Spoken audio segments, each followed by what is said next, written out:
आज के वीडियो में हम आपको बताएंगे कि पुराने समय में औरतें किस प्रकार सती हो जाती थी, किस प्रकार वे जलती चिता में प्रवेश कर जाती थी। भारत के अंदर ऐसी बहुत सी घटनाएं हैं जब औरतें सती हुई, लेकिन आज की इस पहल में हम आपको कलाली जोहू गांव की दादी सती के बारे में बताएंगे। इसमें हम आपको बताएंगे कि किस प्रकार एक औरत अपने पति के साथ जलती हुई चिता में बैठ गई और सती हो गई। यह सत्य कथा बहुत साल पहले की है, जब एक औरत की शादी जोहू गांव के बनिए के साथ हुई।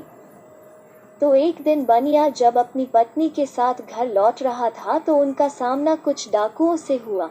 पहले के समय में औरतें बहुत से आभूषण पहनती थी, तो रास्ते में आते समय डाकू ने उनके सारे आभूषण छीन लिए और बनिए की उसी जंगल में हत्या कर दी।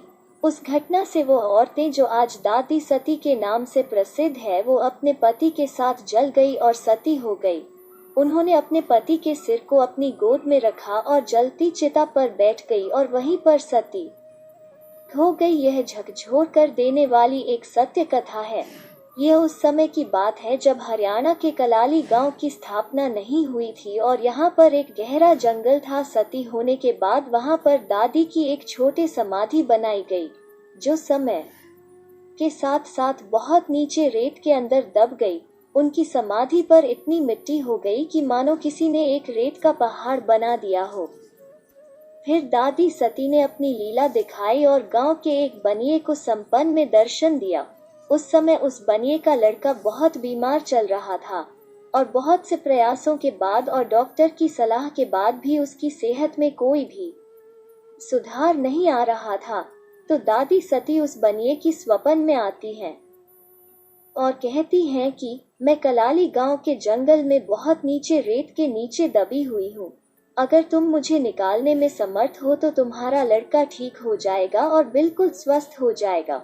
उसके बाद बनिए ने गांव में आकर इस घटना का जिक्र किया और लोगों से पूछताछ की कि इस प्रकार की घटना कोई गांव में हुई थी या नहीं। तो गांव के बूढ़े लोगों ने बताया कि बहुत साल पहले ऐसी एक घटना हुई थी और गांव के लोगों ने बनिए को वह जगह दिखाई जहां पर दादी सती हुई थी।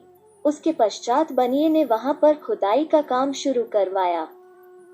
लगभग 6 महीने लगातार खुदाई करने के बाद दादी सती की समाधि वहां पर दिखाई दी, जो किसी चमत्कार से कम नहीं। उसके पश्चात बनिए ने वहां पर एक दादी की मूर्ति बनवा दी और उन्हें पूजना शुरू कर दिया। आज इस जगह पर दादी सती का एक मंदिर बना हुआ है, जहां पर आसपास के 40 गांव के लोग पूजा अर्चना करने आते हैं। लोगों का मानना है कि दादी सती की पूजा अर्चना करने से त्वचा की बीमारियां ठीक हो जाती हैं और शरीर स्वस्थ हो जाता है। आज भी दादी सती के मंदिर में बनिए हर साल भंडारा करते हैं और दादी सती की पूजा अर्चना करते हैं। आपको यह सत्य घटना कैसी लगी, कमेंट करके जरूर बताएं। पवित्र धाम चैनल का मकसद दादी सती की प्रसिद्ध कथा का वर्णन करना है। इस कथा का महत्व किसी भी धर्म को ठेस पहुंचाना या हिंसा से जुड़ा हुआ नहीं है। हम हर प्रकार के पवित्र स्थलों की जानकारी देते रहते हैं। पवित्र स्थलों की जानकारी पाने के लिए चैनल को सब्सक्राइब करें। धन्यवाद। जय दादी सती।